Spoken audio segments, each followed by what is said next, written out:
Olá, boa noite a todos. Quarta-feira, 24 de agosto, a gente começa a segunda edição com uma excelente notícia. Teve alta hoje, depois de quase 4 meses, o torcedor do Brasil de Pelotas agredido dentro do estádio do São José, aqui em Porto Alegre. Os suspeitos de tamanha brutalidade são policiais militares e a Luciane Coman acompanhou a alta do Rai Duarte e traz todos os detalhes pra gente. Boa noite, Lu. Boa noite, Chemali, boa noite a todos. Que ótima notícia, né? O Rai Duarte, que agora já está em casa, lá em Pelotas, no sul do estado, fez a viagem durante a tarde, cerca de 3 horas, fez as paradas necessárias para esticar as pernas, beber a água, né? Como recomendou a equipe médica. Lembrando, Chemali, que a investigação que apura esses fatos, ela deve ser concluída na semana que vem. E a Corregedoria da Brigada prometeu, inclusive, uma coletiva de imprensa para divulgar esses detalhes. Confira agora, então, como foi a alta do Rai Duarte na reportagem. Vestindo a camisa do Brasil de Pelotas, Rai Duarte, de 33 anos, deixou o hospital no início da tarde desta quarta-feira. Sentimento muito bom, né? Tá voltando para casa, para a esposa, para o filho, né?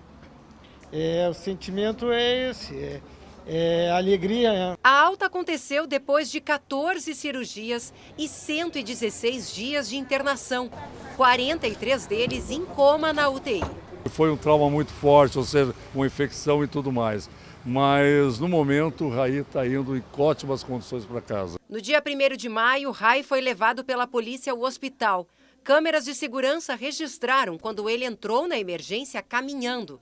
Em seguida, o torcedor aparece desacordado em uma cadeira de rodas. Rai sofreu ruptura do intestino e hemorragia interna. Naquele dia, PMs retiraram Rai de um ônibus e o levaram de volta ao estádio Paço da Areia, onde havia ocorrido uma briga entre torcedores do São José e do Brasil de Pelotas. Ele afirma que foi espancado e torturado. A Corregedoria da Polícia Militar só deve divulgar mais detalhes da investigação após o fim do inquérito previsto para a próxima semana. Recentemente, a Justiça permitiu a quebra do sigilo telefônico dos policiais. 11 PMs foram afastados das funções.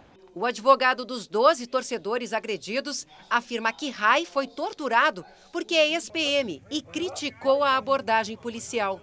Estavam todos rendidos, algemados e recebendo diversas agressões pelos policiais de forma gratuita, né?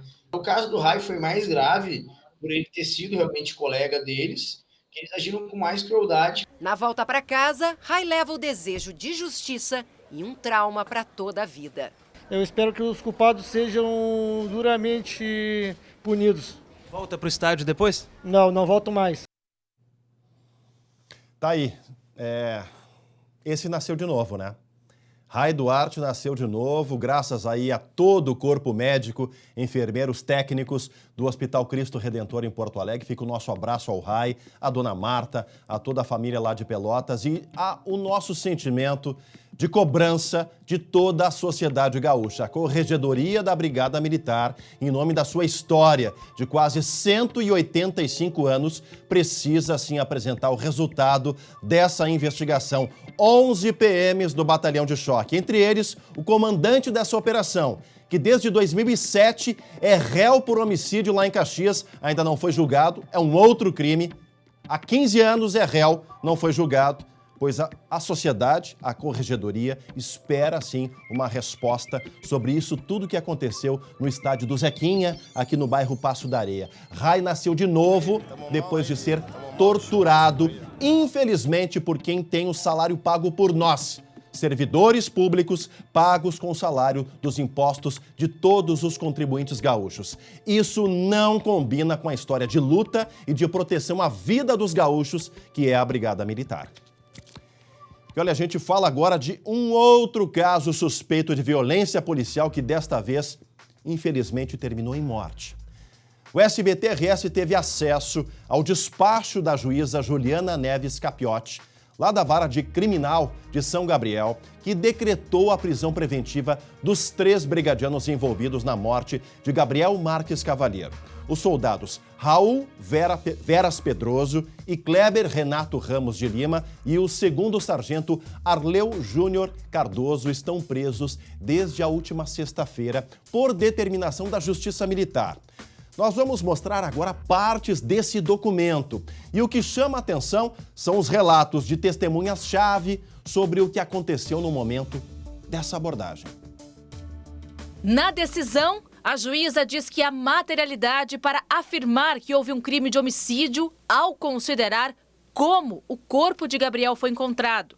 O corpo do jovem foi encontrado submerso em um açude no interior de São Gabriel na última sexta-feira. O documento também evidencia o depoimento da dona de casa, Paula Beatriz Lima da Silva, que chamou a Brigada Militar porque Gabriel estaria forçando o portão da casa dela. A mulher relatou que durante a abordagem, o jovem foi agredido com um tapa por um dos 3 policiais, algemado e colocado dentro da viatura. Uma adolescente que também presenciou o fato relatou que viu as agressões a Gabriel durante a abordagem e que o garoto foi levado desacordado. Ela dá detalhes da cena, como ter flagrado quando um dos PMs desferiu um tapa, derrubando a vítima. E que o policial mais alto, depois reconhecido por ela como o soldado Kleber Renato Ramos de Lima, disse que caso não encontrassem um familiar dele, iriam largá-lo longe para não retornar mais ao local para incomodar. Segundo a testemunha, o soldado Raul Veras Pedroso agrediu Gabriel, o algemou e depois bateu com um cacetete umas 3 vezes na cabeça do garoto. Afirmou ainda que a agressão foi tão forte que Gabriel caiu e teria ficado no chão por cerca de 2 minutos. Imóvel, possivelmente desmaiado. Depois foi levantado, algemado e levado para dentro da viatura. Ela afirma que o corpo de Gabriel estava duro, sendo controlado pelos policiais, e que eles tiveram dificuldade de colocá-lo no porta-malas. Então, um policial sentou Gabriel no carro e os 3 agentes empurraram a vítima para dentro, algemada, e fecharam a porta. Paula foi ouvida mais uma vez e confessou ter omitido informações no primeiro testemunho, como as agressões, porque teve medo de represálias. No novo depoimento, ela afirmou que um policial deu um tapa no Gabriel, que caiu no chão, que ele permaneceu assim por um tempo, mas que mexia os braços para se levantar. E que, diante da resistência do jovem, o policial desferiu pelo menos 2 ou 3 golpes de cacetete. Em outro trecho, Paula afirma que Gabriel estava desacordado, moribundo, com o corpo enrijecido. Paula diz que o policial Raul Veras Pedroso foi o responsável pela abordagem, pelas agressões e por ter colocado o jovem na viatura. Paula, que amanhã deve prestar um 3º depoimento à Polícia Civil, porque essa história, desde o início, estava muito mal contada. E hoje, na delegacia de polícia lá da cidade de São Gabriel, o dia foi de muita movimentação de carros e pessoas. Foram ouvidos pelo delegado outros PMs que estavam de plantão na madrugada 6 ao total, madrugada do sumiço de Gabriel Marques Cavalheiro. O carro de um desses policiais foi apreendido. Hoje pela manhã, a Ordem dos Advogados do Brasil se reuniu com a polícia e cobrou agilidade e transparência na investigação. A Polícia Civil deve ouvir amanhã, como eu disse, pela 3ª vez, a dona de casa que chamou a Brigada Militar após, segundo ela, Gabriel tentar invadir a residência. A mulher saiu de casa em função da repercussão do caso. A Polícia Civil aguarda os laudos do Instituto Geral de Perícias para confirmar a causa da morte do Gabriel Marques Cavalheiro, assassinado em São Gabriel. E a cada novo detalhe, a gente vai vendo que a história da carona era a mais pura mentira. O que a Polícia Civil, o que a Secretaria de Segurança, o que o governo do estado tem a obrigação de apresentar a toda a sociedade gaúcha é o autor ou os autores desse crime. Por enquanto, 3 policiais militares, infelizmente, são os suspeitos desse crime. Eu digo infelizmente por conta de toda a história de proteção da Brigada Militar. Mas é como eu digo, o pior criminoso é aquele que pode se esconder atrás da farda. Isso não compactua com a história da Brigada Militar. Esse menino foi morto, executado. Foi um assassinato em São Gabriel. E sempre a gente tem que lembrar aqui, nossos sentimentos, a família de quem tinha um sonho de ser um militar do Exército Brasileiro, servia a cavalaria lá em São Gabriel porque amava cavalos. Isso tudo às vésperas do mês Farroupilha. O guri era gaudério, gostava do campo e por isso foi para a região da fronteira. Mas teve esse fim trágico que agora está sendo investigado pela Polícia Civil. Parabéns à OAB, que está cobrando transparência e agilidade. E olha, foi preso hoje, aqui em Viamão, essa história é de embrulhar o estômago. Um homem de 28 anos, suspeito de maltratar a própria avó, uma idosa de 81 anos.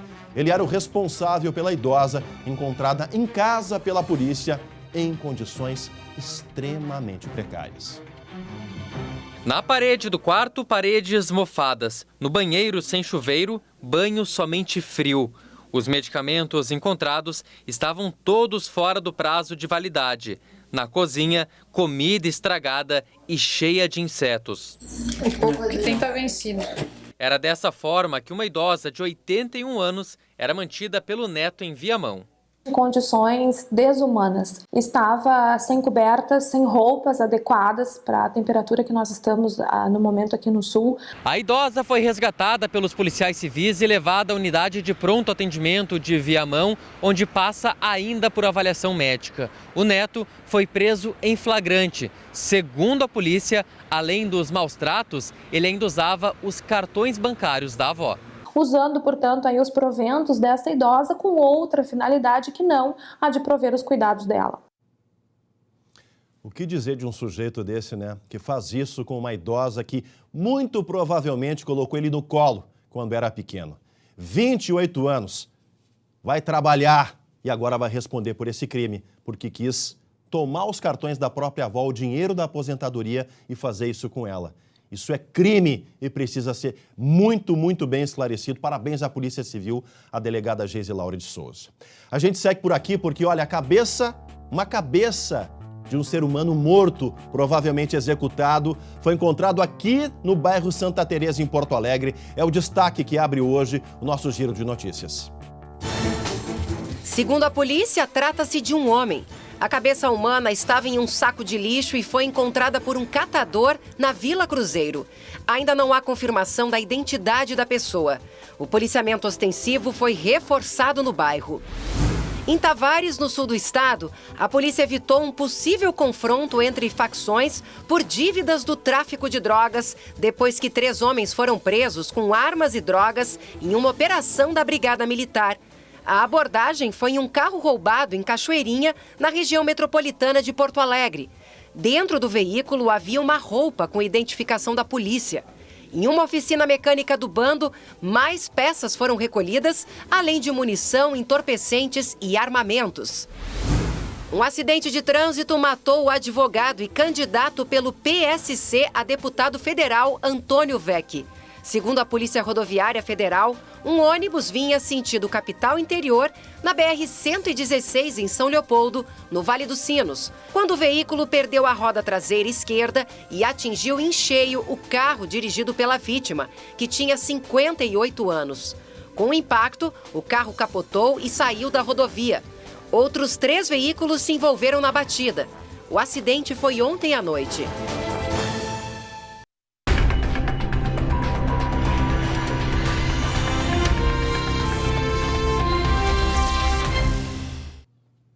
Dando sequência às sabatinas com os candidatos ao Senado Federal, hoje o colega André Hara entrevistou o vice-presidente da República, general Hamilton Mourão, durante a live na página do SBT-RS no YouTube.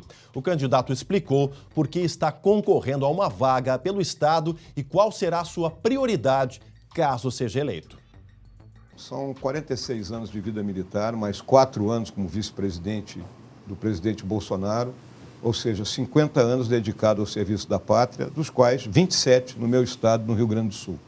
Então, por esse conhecimento adquirido e por ser gaúcho, nada mais justo do que buscar representar o nosso estado no Senado Federal. O que eu vejo é que o país necessita fazer avançar reformas estruturais que são fundamentais para que nós demos um salto em termos de produtividade e de melhora no equilíbrio fiscal, tanto a nível federal como no nível estadual. Consequentemente, eu serei um grande batalhador pela reforma tributária, pela reforma administrativa e outras legislações, não é, que beneficiem a atividade econômica no nosso Estado.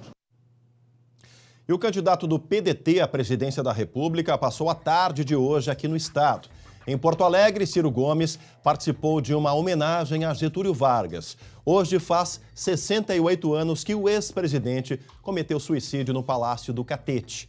Depois do ato, Ciro Gomes fez uma caminhada pelo centro da capital gaúcha. E ainda hoje, aqui no Segunda Edição, a história se repete. Crise na saúde pública. Depois de mostrarmos o caso de um paciente de 52 anos que morreu no litoral norte à espera de um leito de alta complexidade, a família de uma idosa de Gravataí passa pelo mesmo drama. Aline Schneider. É a história da dona Yara. Ela está internada no Hospital Dom João Becker, em Gravataí, mas precisa de atendimento em outra instituição por causa da gravidade do estado de saúde dela. Mesmo com uma liminar da Justiça pedindo a transferência com urgência há uma semana, até agora nada. A gente mostra depois do intervalo.